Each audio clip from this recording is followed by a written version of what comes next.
Hello friends, मेरा नाम भरत कुमार नेमा है। राउस एकेडमी के इस यूट्यूब प्लेटफॉर्म पर आप सभी का स्वागत है। एमपीपीएससी की यूनिट 2 के लिए हम बात करने वाले हैं यहां पर मोस्ट इंपॉर्टेंट प्रश्नों की। तो एमपी हिस्ट्री के अंतर्गत जो प्राचीन हिस्ट्री का जो आपका टॉपिक है उससे संबंधित कुछ महत्वपूर्ण प्रश्न हैं जो एमपीपीएससी में पूछे जा सकते हैं। तो आइए हम स्टार्ट करते हैं। पहला प्रश्न है, गर्दभिल्ल वंश की जानकारी कहां से प्राप्त होती है? ऑप्शन है अर्थशास्त्र, शिल्पाधिकारम, कल्पसूत्र, थेरावली। तो इस प्रश्न का सही आंसर क्या हो जाएगा? आंसर हो जाएगा आंसर डी, थेरावली नामक पुस्तक से हमें गर्दभिल्ल वंश की जानकारी प्राप्त होती है। अच्छा, यहां से कुछ अन्य प्रश्न भी बनते हैं, जैसे कि थेरावली एक पुस्तक है। यह पुस्तक एक जैन संत थे मेरुतुंग, तो जैन संत मेरुतुंग के द्वारा रचित है। तो ध्यान रखिएगा, मेरुतुंग के द्वारा रचित थेरावली नामक पुस्तक से गर्दभिल्ल वंश की जानकारी प्राप्त होती है। और यह पुस्तक का संबंध किससे धर्म से है? तो जैन धर्म से संबंधित है। तीसरी बात आपको याद रखना है कि गर्दभिल्ल वंश, तो गर्दभिल्ल वंश के बारे में भी एग्जाम में पूछा जा सकता है। तो याद रखिएगा, गर्दभिल्ल वंश का जो क्षेत्र है वो उज्जैनी वाला क्षेत्र रहा है ना। और इस वंश के जो संस्थापक हैं, इस वंश के जो संस्थापक हैं उनका नाम क्या था? गंधर्व सेन, गंधर्व सेन। और इन्हीं गंधर्व सेन को गर्दभिल्ल के नाम से भी हम जानते हैं। तो गंधर्व सेन बोलिए या गर्दभिल्ल बोलिए, बात एक ही है। इस वंश की जो नींव रखी गई है ना, वो कब, तो इनका टाइम पीरियड क्या है? इस वंश की शुरुआत कब से होती है? तो 182 ईसा पूर्व में इस वंश की शुरुआत होती है। यह बात हमें मेरुतुंग की रचना थेरावली से पता चलती है, ध्यान रखिएगा।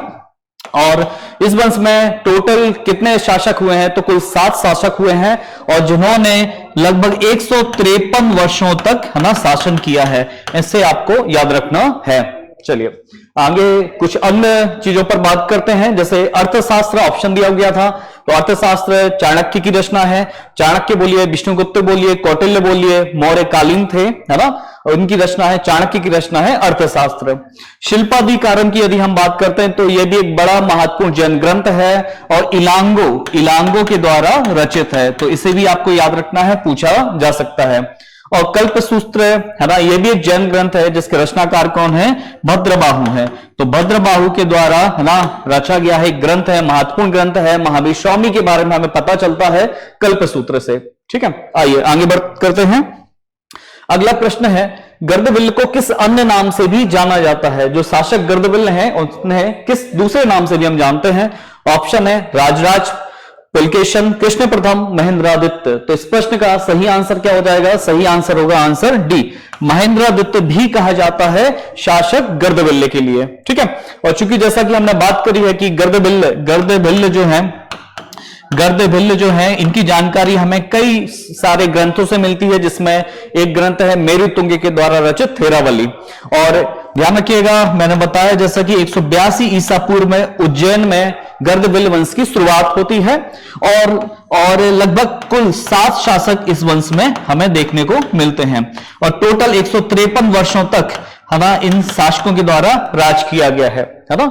अगर पर्टिकुलर हम शासक गर्दभिल्ल की बात करें तो इन्होंने 13 वर्षों तक राज किया है ना, 13 वर्षों तक अवंती पर राज किया है। इसे आपको याद रखना है। बाकी ऑप्शंस की भी बात करें यदि हम, तो राजराज ये चोल शासक थे है ना, और इन्हीं के समय चोलों का उत्कर्ष भी हुआ है। इनका एक नाम था अलीमोली वर्मन, तो अलीमोली वर्मन मूल नाम था, बाद में राजराज की उपाधि दी गई। यहां से एक प्रश्न पूछा जाता है, इनके द्वारा एक मंदिर का निर्माण कराया गया था, बृहदेश्वर मंदिर है ना, या जिसको हम राजराजेश्वर मंदिर कहते हैं, तंजौर तमिलनाडु में स्थित है। दूसरा पुलकेशन है ना, ये चालुक्य शासक हैं, ध्यान रखिएगा चालुक्य शासक हैं। तो पुलकेशन प्रथम और पुलकेशन द्वितीय 2 चालुक्य शासक हुए हैं, दोनों ही महत्वपूर्ण है ना। और कृष्ण प्रथम ये राष्ट्रकूट शासक हैं, हमारे राष्ट्रकूट शासक हैं। इनसे भी एक प्रश्न पूछा जाता है, ध्यान रखिएगा। तो राष्ट्रकूट शासक कृष्ण प्रथम ने एलोरा में कैलाश नाथ मंदिर का निर्माण कराया था। तो यहां से प्रश्न आता है। चलिए आगे बात करते हैं, अगले प्रश्न की तरफ बढ़ते हैं। अगला प्रश्न है, स्थिर अभिलेख है ना किस वंश की जानकारी का प्रमुख स्रोत है? ऑप्शन है परिव्राजक, औलिकर, नागवंश, चंदेल वंश। तो इस प्रश्न का सही आंसर हो जाएगा आंसर बी हो जाएगा। औलिकर वंश की जानकारी का स्रोत है रिस्तर अभिलेख। अगर हम बात करें स्थल अभिलेख की बात करें तो ध्यान रखिएगा इस अभिलेख को उत्कीर्ण किसके समय किया गया है, तो इस अभिलेख को उत्कीर्ण कराया गया था प्रकाश धर्मा के द्वारा। तो प्रकाश धर्मा के द्वारा इस अभिलेख को उत्कीर्ण कराया गया था। कहां पर है यह अभिलेख पूछा जा सकता है, तो ध्यान रखेंगे मंदसौर में है ना, मंदसौर में यह अभिलेख है। और यहां से एक प्रश्न और पूछा जाता है ना, कि प्रकाश धर्मा का संबंध किस वंश से है, तो औलिकर वंश से ही है। औलिकर वंश के स्वतंत्र शासक भी कहलाते हैं प्रकाश धर्मा। ठीक है, इनके बारे में हम आगे बात भी करेंगे। और प्रकाश धर्मा की एक उपाधि भी है ना, भागवत प्रकाश। तो इसे भी आपको याद रखना है, भागवत प्रकाश किस औलिकर वंश के शासक की उपाधि है, तो प्रकाश धर्मा की उपाधि है। चलिए आगे बात करते हैं, अगले प्रश्न की तरफ बढ़ते हैं। अगला प्रश्न है, राजा विक्रमादित्य के पश्चात कौन सा शासक राजगद्दी पर बैठा है? ऑप्शन है भाइल, नाइल, नाहत्र और धर्मादित्य। तो इस प्रश्न का सही आंसर क्या हो जाएगा? आंसर हो जाएगा डी। तो राजा विक्रमादित्य है ना, हम इनकी बात करते हैं। राजा विक्रमादित्य के पश्चात उत्तराधिकारी कौन रहे, है ना, धर्मादित्य उत्तराधिकारी रहे। यदि हम राजा विक्रमादित्य की बात करें तो गर्दभिल्ल वंश के अंतर्गत राजा विक्रमादित्य आते हैं। यदि हम गर्दभिल्ल वंश की, चूंकि हमने अभी बात करी है गर्दभिल्ल, तो गर्दभिल्ल वंश के शासक कुल कितने शासक थे? 7 शासक थे। तो गर्दभिल्ल के बाद है ना भर्तहरि शासक रहे, भर्तहरि शासक रहे। भर्तहरि के बाद यदि हम देखें तो विक्रमादित्य शासक हुए, विक्रमादित्य। और विक्रमादित्य के बाद राजगद्दी पर कौन बैठे हैं? धर्मादित्य राजगद्दी पर बैठे, धर्मादित्य है ना, धर्मादित्य। धर्मादित्य के बाद फिर अन्य उत्तराधिकारी होते हैं, जिसमें है भाइल्य है, भाइल्य। भाइल्य के बाद नाइल्य, नाइल्य। और नाइल्य के बाद होते हैं नाहद्र, नाहद्र। तो ध्यान रखिएगा ये टोटल 7 शासक हुए हैं गर्दभिल्ल राजवंश में। कहां पर राज किया है? अवंती पर राज किया है। कब शुरुआत होती है? 182 ईसा पूर्व में शुरुआत होती है। और टोटल कितने वर्षों तक राज किया है? तो 153 वर्षों तक इनके द्वारा राज किया गया है। चलिए आगे बात करते हैं, अगले प्रश्न की तरफ बढ़ते हैं।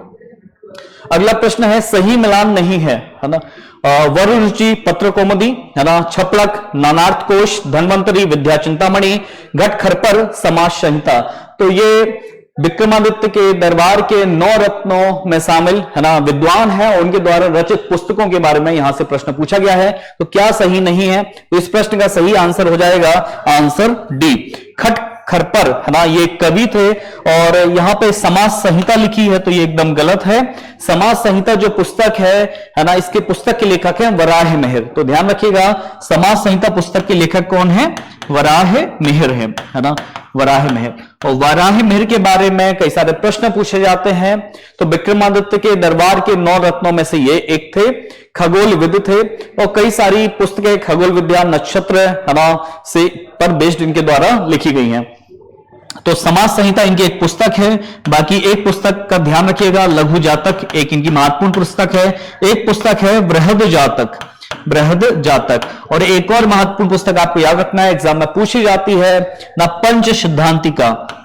तो पंच सिद्धांतिका भी एक महत्वपूर्ण पुस्तक है, सिद्धांतिका महत्वपूर्ण पुस्तक है ना, वराह मिहिर की। ठीक है, अब यदि हम बात करें खट खरपर की बात करते हैं, तो ध्यान रखिएगा इनके द्वारा एक महत्वपूर्ण पुस्तक लिखी गई है, जिसका नाम क्या है? नीति सार, नीति सार। तो इसे भी आपको याद रखना है ना।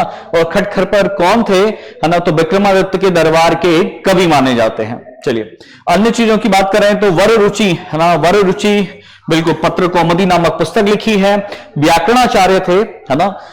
और छपड़क के द्वारा नानार्थ कोश लिखी गई है, और ये दार्शनिक थे है ना, न्यायविद थे।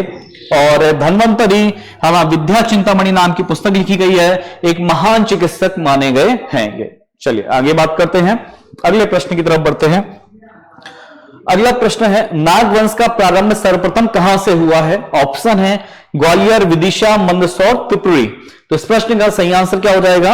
आंसर हो जाएगा बी है ना, विदिशा। तो नागवंश का जो प्रारंभिक केंद्र मध्य प्रदेश में रहा है वो क्या रहा है? विदिशा। अगर हम बात करें विदिशा की, तो ध्यान रखिएगा विदिशा का एक नाम क्या है? बेसनगर भी है, बेसनगर। तो बेसनगर भी ऑप्शन में हो सकता है ना, तो वो आंसर हो जाएगा।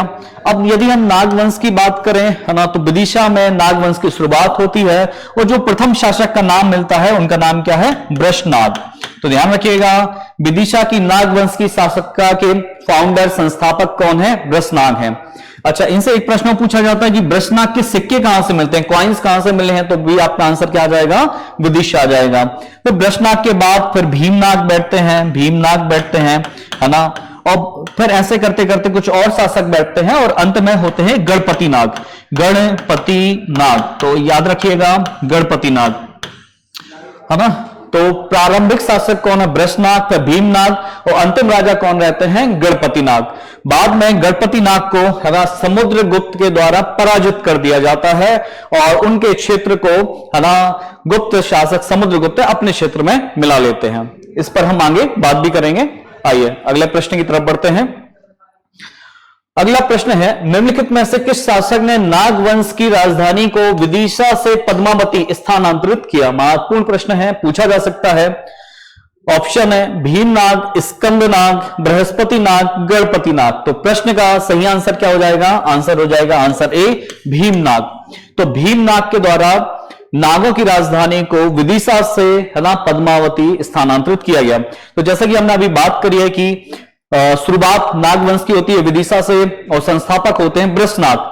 तो वृषनाग की राजधानी होती है विदिशा। बाद में जब उनका उत्तराधिकारी भीमनाग राजगद्दी पर बैठता है तो नागों की राजधानी विदिशा से कहां स्थानांतरित हो जाती है, पद्मावती। इस पद्मावती के लिए ध्यान रखिएगा पवाया भी कहते हैं, पवाया। और वर्तमान की बात करें तो पवाया मतलब ग्वालियर वाला क्षेत्र है ना, इस होती है। तो यहां पे नागों की राजधानी आ जाती है। अच्छा, दूसरा यहां से प्रश्न और आता है, भीमनाग जो है ना इनके सिक्के कहां से मिले हैं। तो जहां राजधानी रही वहां से सिक्के प्राप्त होंगे। तो भीमनाग के सिक्के भी हमें कहां से मिलते हैं, पवाया से हमें इनके सिक्के प्राप्त होते हैं। और मैंने जैसा कि बताया गणपति नाग है ना इस नागवंश के अंतिम शासक हैं, इनके सिक्के भी कहां से प्राप्त होते हैं, तो इनके सिक्के भी हमें पवाया से प्राप्त होते हैं। और बाद में इन्हीं गणपति नाग को समुद्रगुप्त के द्वारा पराजित कर दिया जाता है। आइए आगे बात करते हैं। अगला प्रश्न है, नागवंश की जानकारी के स्रोत हैं है ना, प्रयाग प्रशस्ति, मालती माधव, हर्षचरित। तो इससे बताना है कौन से रचनाएं हैं जिनसे हमें नागवंश की जानकारी मिलती है। कूट है 1 2 2 3 1 3 1 2 3। तो इस प्रश्न का सही आंसर क्या हो जाएगा, सही आंसर हो जाएगा आंसर डी। इन तीनों ही पुस्तकों से हमें नागवंश के बारे में जानकारी प्राप्त होती है। तो प्रयाग प्रशस्ति के बारे में यदि हम बात करते हैं तो ध्यान रखिएगा इसके लेखक कौन है, हरिसेन है, हरिसेन। और हरिसेन के द्वारा प्रयाग प्रशस्ति नामक लेख लिखा गया है इलाहाबाद स्तंभ लेख पर। ठीक है, अब हरिसेन कौन है, तो ध्यान रखिएगा ये समुद्रगुप्त के दरबारी कवि थे। तो समुद्रगुप्त के दरबारी कवि थे है ना, और समुद्रगुप्त की विजयों के बारे में इन्होंने है ना प्रयाग प्रशस्ति में लिखा है और इसी प्रशस्ति में नागों के बारे में भी इन्होंने जानकारी दी है। चलिए आगे बात करते हैं मालती माधव। तो मालती माधव भवभूति की रचना है, भवभूति है ना, भवभूति की रचना है। भवभूति है ना एक बड़े नाटककार हुए हैं प्राचीन भारत के, उन्होंने 3 नाटकों की रचना करी है। उसमें से एक है मालती माधव, एक है उत्तर रामचरित है ना, ध्यान रखिएगा उत्तर रामचरित, उत्तर रामचरित। और एक और इनकी रचना है महावीर चरित, महावीर चरित। तो ध्यान रखिएगा ये 3 नाटक भवभूति के द्वारा लिखे गए हैं। मालती माधव से हमें नागवंश के बारे में जानकारी प्राप्त होती है। ध्यान रखिएगा इसी मालती माधव में हमें पद्मावती नगरी के बारे में, पद्मावती नगरी के बारे में भी पता चलता है। तो पूछा जा सकता है कि हम पद्मावती नगरी के बारे में हमें किस रचना से प्राप्त जानकारी मिलती है, मालती माधव से। और तीसरा हर्षचरित। तो हर्षचरित है ना बाणभट्टी की रचना है, बाणभट्ट है ना, हर्षचरित बाणभट्टी की रचना है, ध्यान रखिएगा। और बाणभट्ट किसके दरबार में थे, तो सम्राट हर्ष के दरबार में थे, इसे भी आपको याद रखना है। और बाणभट्ट संस्कृत के एक बहुत बड़े गद्यकार माने जाते हैं। इनकी एक रचना हर्षचरित है जिससे हमें 7वीं शताब्दी के उत्तर भारत के इतिहास की जानकारी मिलती है। दूसरी रचना इनकी है ना बाणभट्टी की एक रचना है कादंबरी। तो कादंबरी ना एक रचना है बाणभट्टी की मुकुट ताड़ी तक, मुकुट ताड़ी तक है ना। तो ध्यान रखिएगा, मुकुट ताड़ी तक, कादंबरी और हर्षचरित, ये तीनों ही रचनाएं बाणभट्ट की हैं। बाणभट्ट का संबंध किससे है? सम्राट हर्ष से है, और हर्षचरित से हमें नागवंश की जानकारी प्राप्त होती है। चलिए, अच्छा ध्यान रखिएगा, भवभूति के लिए एक उपाधि दी जाती है, इन्हें भारत का मिल्टन कहा जाता है। कालिदास को भारत का शेक्सपियर कहते हैं, भवभूति को भारत का मिल्टन कहते हैं। ऐसे प्रश्न भी एमपीपीएससी में पूछे जाते हैं। आगे बात करते हैं, अगले प्रश्न की तरफ बढ़ते हैं। निम्नलिखित में से किस शासक के द्वारा पद्मावती की नाग शाखा को पराजित करके अपने साम्राज्य में मिलाया गया है? तो ऑप्शन है चंद्रगुप्त प्रथम, सम्राट हर्ष, मिहिर भोज, समुद्रगुप्त। तो इस प्रश्न का सही आंसर क्या हो जाएगा? आंसर हो जाएगा आंसर डी, समुद्रगुप्त।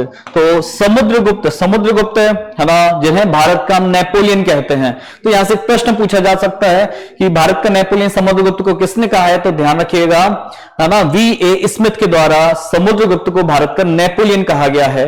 किस रचना में कहा गया है? तो V.A. स्मिथ की एक रचना है अर्ली हिस्ट्री ऑफ इंडिया, उसमें समुद्रगुप्त को भारत का नेपोलियन कहते हैं। तो समुद्रगुप्त ने उत्तर भारत, मध्य भारत और दक्षिण भारत के कई सारे शासकों को पराजित किया है। तो इसी में से नागों को भी पराजित किया गया। तो यही प्रश्न है कि पद्मावती की नाग शाखा को समुद्रगुप्त के द्वारा पराजित करके अपने साम्राज्य में मिला लिया गया। तो किस शासक को पराजित किया गया था? तो गणपति नाग को। तो गणपति नाग, है ना, को पराजित करके समुद्रगुप्त ने, है ना, इनके साम्राज्य को अपने शासन में मिलाया। तो यह जानकारी हमें कहां से मिल रही होती है? तो प्रयाग प्रशस्ति से मिलती है। प्रयाग प्रशस्ति, तो प्रयाग प्रशस्ति, है ना, जो कि हरिसेन के द्वारा लिखित है ना, इसी से हमें पता चलता है कि समुद्रगुप्त ने नागवंश के जो गणपति नाग हैं, पद्मावती के नागवंश के अंतिम राजा को पराजित किया और उनके साम्राज्य को अपने साम्राज्य में विलीन कर लिया। आगे बात करते हैं, अगला प्रश्न है, दसपुर में सूर्य मंदिर का निर्माण किस शासक के द्वारा करवाया गया है? महत्वपूर्ण प्रश्न है, एग्जाम में पूछा जा सकता है। ऑप्शन है यशोधर्मा, प्रकाश धर्मा, बंधु वर्मा, विश्ववर्मा। तो इस प्रश्न का सही आंसर क्या हो जाएगा? आंसर हो जाएगा सी, बंधु वर्मा के द्वारा दशपुर में सूर्य मंदिर का निर्माण कराया गया था। अब यहां से और भी कई सारे प्रश्न पूछे जाते हैं। सबसे पहला प्रश्न तो यह कि बंधु वर्मा कौन है ना? तो ध्यान रखिएगा, औलिकर वंश, औलिकर वंश का शासन कहां पर हुआ है? मंदसौर में हुआ है, मंदसौर। और इसी मंदसौर को प्राचीन काल में हम क्या कहते थे? दसपुर कहते थे। ठीक है, याद रखना है। अब इस औलिकर वंश की दो शाखाएं हैं, एक पहली शाखा है और एक दूसरी शाखा है ना। तो इस पहली शाखा के अंतर्गत एक राजा हुए जयवर्मा। ध्यान रखिएगा, जो मंदसौर में औलिकर वंश था, उसकी दो शाखाओं ने राज किया है। प्रथम शाखा, द्वितीय शाखा। प्रथम शाखा जो थी गुप्तों के अधीन थी, है ना, गुप्तों के सामंत के तौर पर इस शाखा ने काम किया है। तो इस गुप्तों के सामंत के तौर पर काम करने वाली शाखा के संस्थापक कौन थे? जयवर्मा थे। जयवर्मा आते हैं, इसके बाद सहवर्मा आते हैं, सहवर्मा, और इसके बाद आते हैं नरवर्मा आते हैं, है ना। फिर आते हैं विश्ववर्मा आते हैं, विश्ववर्मा, है ना। और फिर आते हैं बंधु वर्मा। ध्यान रखिएगा, इस प्रकार से है ना। जो दूसरी शाखा है ना,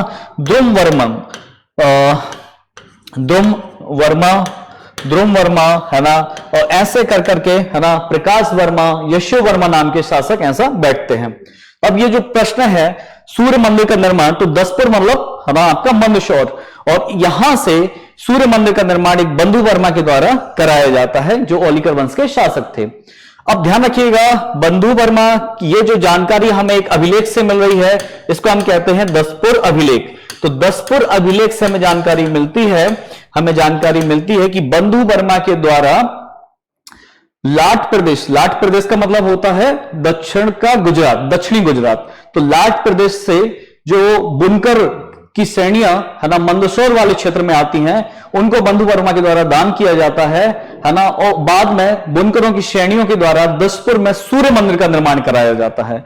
तो ध्यान रखिएगा, तो दसपुर अभिलेख से बंधु वर्मा के समय, है ना, लाट प्रदेश से आए बुनकरों की श्रेणियों द्वारा सूर्य मंदिर के निर्माण का हमें उल्लेख मिलता है। यह प्रश्न पूछा जाता है। अच्छा, इसको दूसरे तरीके से ही पूछते हैं कि सब बुनकरों की श्रेणियों का उल्लेख हमें किस अभिलेख से मिलता है, तो अभी आपका आंसर क्या जाएगा, दसपुर अभिलेख से हमें मिलता है। अब बात हम चूंकि सूर्य मंदिर की कर रहे हैं, तो इस सूर्य मंदिर का निर्माण 436 ईस्वी में हुआ।